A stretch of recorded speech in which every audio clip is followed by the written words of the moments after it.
하나님 말씀 창세기 42장 5절에서 12절의 말씀입니다.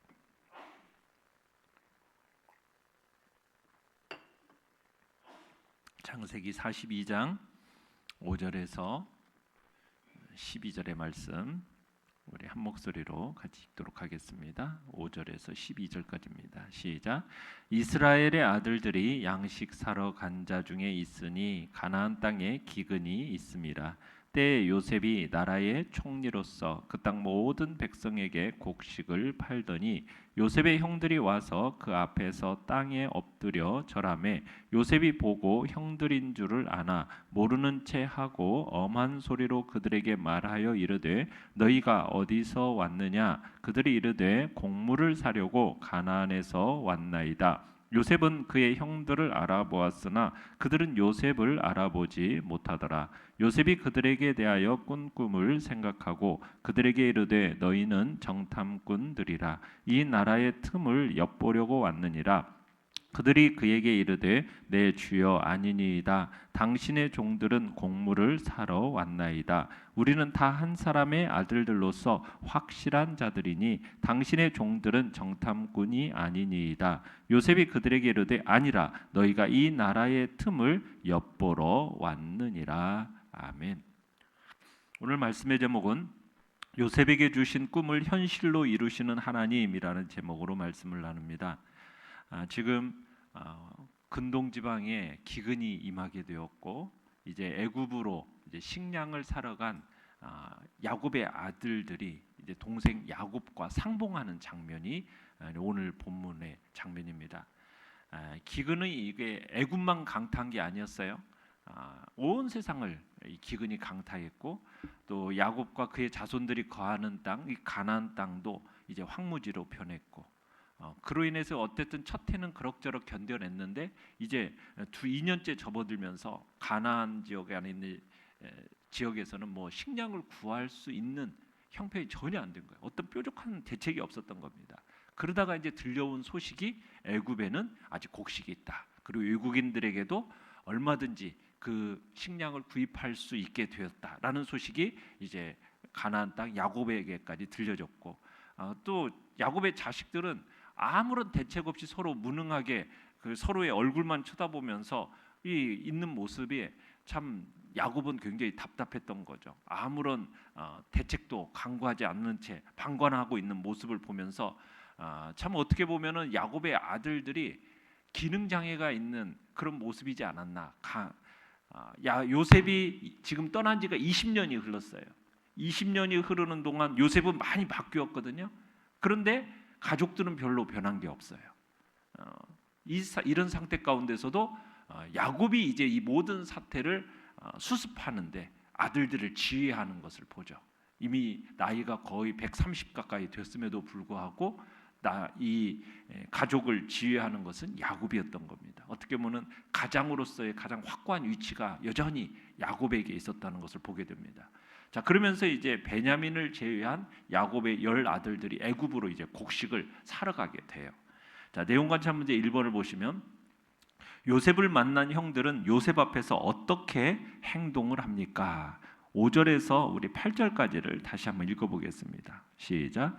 이스라엘 아들들이 양식 사러 간 자 중에 있으니 가나안 땅에 기근이 있음이라. 때에 요셉이 나라의 총리로서 그 땅 모든 백성에게 곡식을 팔더니 요셉의 형들이 와서 그 앞에서 땅에 엎드려 절하매 요셉이 보고 형들인 줄을 아나 모르는 채 하고 엄한 소리로 그들에게 말하여 이르되 너희가 어디서 왔느냐. 그들이 이르되 곡물을 사려고 가나안에서 왔나이다. 요셉은 그의 형들을 알아보았으나 그들은 요셉을 알아보지 못하더라. 자, 요셉의 형들이 지금 양식을 구하러 오는 사람들 틈에 섞여가지고 애굽에 도착했어요. 자, 곡물을 파는 일을 요셉이 주관했던 거죠. 그래서 이제 요셉의 형들이 요셉에게 와서 땅에 엎드려 절을 합니다. 요셉은 곧장 그 형들을 알아봤어요. 그런데 이 형들은 총리가 된 요셉을 전혀 알아보지 못했어요. 요셉이 뭐 총리가 됐을까 상상이라도 했겠습니까? 요셉을 보고도 알아보질 못한 거예요.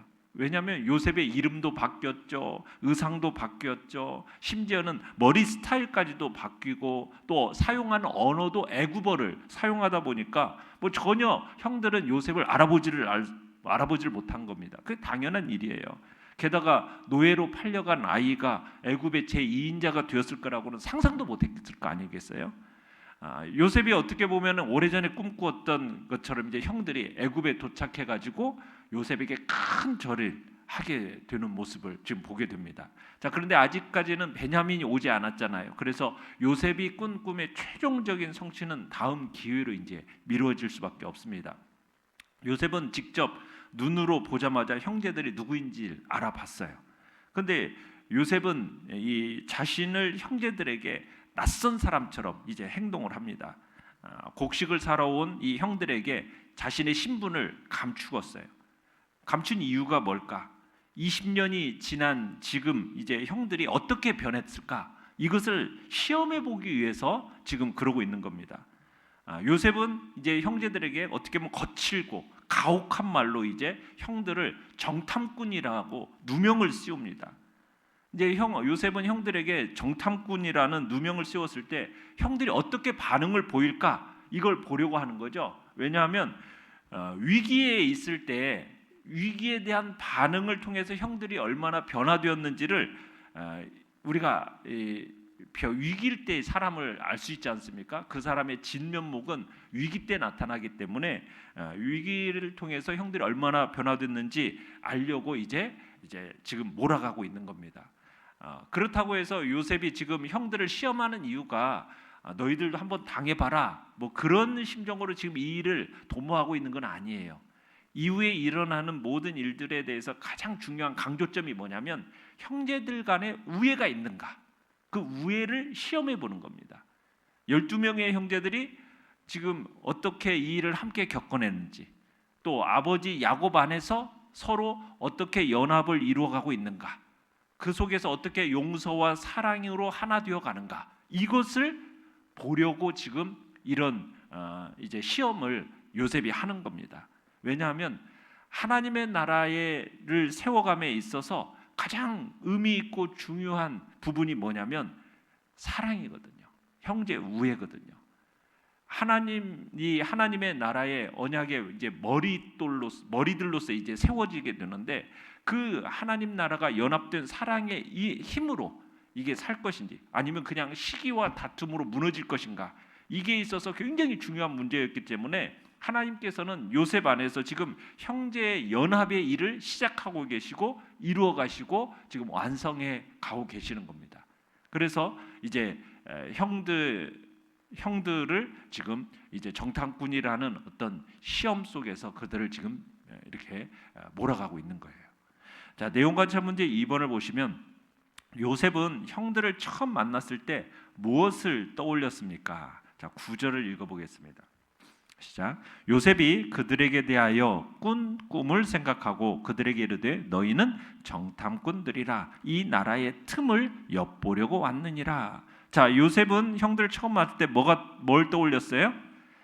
옛적에 꾸었던 꿈, 그 꿈이 생각이 났어요. 어떤 꿈입니까? 형제들의 그 11볕단이 자기 볕단을 둘러서 절았던 꿈, 하늘의 해와 달과 11별들이 자신에게 절을 했던 꿈, 그 꿈이 떠올랐어요. 자, 10절로 12절도 읽어보겠습니다. 시작. 그들이 그에게 이르되 내 주여 아니니이다. 당신의 종들은 곡물을 사러 왔나이다. 우리는 다 한 사람의 아들들로서 확실한 자들이니 당신의 종들은 정탐꾼이 아니니이다. 요셉이 그들에게 이르되 아니라 너희가 이 나라의 틈을 엿보러 왔느니라. 자, 요셉은 지금 그들과 몇 마디 대화를 나누고서는 다짜고짜 이제 이들을 간첩으로 지금 몰아간 겁니다. 정탐꾼이라는 단어가 여기서 이제 처음 사용되는데 우리가 보게 되는 이 장에서만 이제 7번 막 사용이 돼요. 같은 추궁을 그냥 4차례나 더하는 걸 반복적으로 지속적으로 막 너희들은 정탐꾼이다, 간첩이다 막 몰아가는 겁니다. 그러면은 강심장이 아니고선 대부분의 사람들이 무너지고 몰락하게 되거든요. 자, 요셉이 이제 형들을 간첩으로 몰아가는 것이 황당한 일로 막 느껴질 수 있는데 이게 이제 이 당시 각 나라가 각 나라에서 행렬들을 이루어서 갖고 돌아다니는 이 상인들을 주로 정탐꾼이나 간첩으로 포섭하는 경우가 많았다고 그래요. 왜냐하면 이 상인들은 의심하지 않고 이곳저곳을 돌아다닐 수가 있었기 때문에, 그래서 이 상인들을 간첩으로 포섭하는 경우가 많았다라는 거죠. 그래서 요셉이 즉 10명의 형들을 가나안에서 온 상인들로 간주하여서 간첩으로 몰아붙였다는 것은, 그것은 그 당시에 충분히 생각할 수 있었던 일이라는 사실이에요. 자, 그런데 이제 형들은 자신들은 정탐꾼이 아니라고, 간첩이 아니라고 부인합니다. 그러면서 자신을 변론해요. 근데 어떻게 변론하냐? 우리 모두는 한 아버지의 자식입니다. 우리는 거짓말할 줄 모르는 사람입니다. 절대로 우리는 간첩이 아닙니다 하면서 얘기를 하는데, 한 아버지의 자식이라는 점을 강조하는 이유는 뭐냐면, 자식들 모두를 간첩으로 스파이로 보내는, 그래서 온 집안에 위험을 빠뜨릴 그런 아버지는 없다라는 거예요. 그것을 이제 역설하기 위해서 한 아버지의 자식입니다라는 표현을 지금 강하게 역설하고 있는 겁니다. 이제 이 말은 진실이죠. 한 아버지의 아들들이라는 건 진실이에요. 그런데 우리는 거짓말할 줄 모른다. 이것은 진실이 아닙니다. 자, 그러면서 이제 형제들이 어쨌든 열심히 요셉을 설득하려고 하고 혐의가 사실이 아니라는 것을 증명하려고 하는데, 이 증명이 가능할까요? 거의 불가능합니다. 왜냐하면 이들은 가나안에서 찾아온 힘없는 사람들이잖아요. 그리고서는 요셉이라는 존재는 애굽의 바로와 같은 그런 존재니까, 그 사람이 너희들은 간첩이라고 한다고 하면은 이건 꼼짝없이 그냥 힘 있는 그 권력자 앞에서 그대로 당할 수밖에 없는 그런 일인 거예요. 그러니까 증명해낸다라는 것은 불가능한 일이었던 거죠. 자, 영과 묵상 문제 3번으로 넘어가겠습니다. 자, 요셉은 왜 자신에게 땅에 엎드려 절하는 형들을 보며 어린 시절 꾼 꿈을 생각해 냅니까? 자, 요셉은 하나님께서 보여주셨던 꿈을 마음속에 간직하고 있었기 때문입니다. 그 꿈이 마음속에 간직한 채 살아왔기 때문에, 그래서 딱 들은 순간 깨달아진 거죠. 꿈 내용대로 형들이 지금 내 앞에 엎드려 절하는구나. 이게 생각이 난 겁니다. 형들과 곡식단을 묶었는데 형들의 단이 둘러서서 자신에게 절하는 꿈. 이 꿈이 진짜 현실이 되었네 라는 것을 깨달은 거예요. 그 마음속에 그 꿈, 그 비전, 하나님이 주신 그 계시의 말씀이 마음속에 있었기 때문인 거죠. 그러니까 요셉의 형들이 요셉에게 나와서 절했다. 이게 이제 벌써 20여 년 전에 요셉이 꾸었던 꿈이 이제 성취가 된 겁니다. 20년 전에 꾸었던 꿈을, 그 성취를 막기 위해서 형제들은 어떻게 했습니까? 형제들은 요셉을 죽이려다가 상인들에게 팔아버렸거든요. 그런데 그 꿈을 자신들도 모르게 어느덧 조금씩 성취되어져 가고 있었던 거예요. 그러니까 형제들이 요셉에게 절하는 것은 우연이 아니었던 거죠. 하나님이 요셉에게 주셨던 그 꿈을 철저하게 이루신 거예요. 하나님의 말씀, 어떻게 보면 하나님이 보여주신 계시가 그대로 성취가 된 겁니다. 느낀 점 4번을 보시면, 하나님께서 요셉에게 보여주셨던 꿈이 실제로 형들이 요셉에게 절하며 성취되는 것을 보면서 무엇을 느낍니까? 하나님께서 주신 그 꿈과 비전은 반드시 이루어진다라는 것을 우리가 느낍니다. 그러니까 하나님의 말씀은 결코 땅에 떨어지는 법이 없고 반드시 성취가 되어집니다.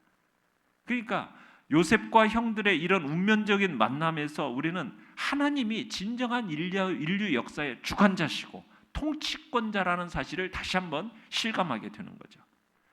그러니까 우연이라고 하기에는 너무나도 치밀하게 진행된 요셉과 형들의 만남이에요. 이 모든 것이 하나님의 뜻하시고 하나님이 계획하신 일이었다는 거죠. 그러니까 인류 역사의 이면에는 시마다 때마다 간섭하고 개입하시는 하나님의 섭리의 손길이 있음을 우리가 고백하지 않을 수 없어요. 가나안의 기근이 든 것도, 야곱의 가족을 애굽으로 들여보내시려는 하나님의 섭리, 그 모든 것들이 하나님의 섭리 가운데 이루어진 일이에요. 어떻게 보면 인간의 잘못된 선택까지도, 또 우리에게 일어나는 고난까지도 적절하게 하나님이 사용하셔서 자신의 뜻을 이루어 나가신다라는 것을 우리는 다시 한번 보게 되는 겁니다. 그래서 고난과 역경 속에서 우리는 하나님의 계획을 신뢰하면서 인내함으로 나아가도록 해야 할 것이라는 얘기예요. 마침내 우리 모든 믿는 자들, 택한 자들이 그 구원과 승리를 주시는 것이라는 것, 이게 궁극적인 하나님의 뜻이라는 것을 우리는 기억하면서 참으로 우리 인생의 역사와 인생의 주관자는 바로 하나님이시라는 것을 고백하고, 그분이 우리에게 주신 말씀은 반드시 땅에 떨어지는 법이 없이 성취된다, 이루어진다, 그것을 생각하면서 그 말씀을 마음에 새기면서 그 말씀을 붙들고 기도하면서 그 하나님의 때, 하나님의 방법으로 이루어질 것을 기다리면서 우리가 순종의 삶을 살아가겠다, 이런 결단이 우리 안에 있기를 바랍니다. 결단과 적용 5번입니다. 오래전에 하나님께서 주신 약속이 성취되는 것을 경험한 적은 언제입니까? 약속을 반드시 이루시는 하나님을 신뢰하며 주시는 비전 따라 살기 위해 무엇을 실천하겠습니까? 우리가 역사의 주관자이신 하나님이라는 것, 통치권자라는 분이 이 세상의 통치권자는 하나님이라는 것, 이 사실을 우리의 마음속에 다시 한번 고백하고, 우리에게 주신 하나님의 말씀, 이 말씀을 오늘도 묵상하면서 우리의 마음에 새기는 작업, 그리고 그 말씀을 붙들고 기도하며 나아가겠다. 그리고 반드시 하나님의 그 섭리의 손길은 역사하여서 그 말씀대로 반드시 이루어진다라는 그 믿음으로 오늘도 그 말씀 붙들고 순종의 길을 걸어가겠다는 그런 결단이 우리 안에 있기를 간절히 바랍니다. 오늘의 기도 같이 읽겠습니다. 시작. 하나님께서 주신 비전이 반드시 이루어질 것을 믿고 오늘도 신실하게 살아가게 하소서. 아멘.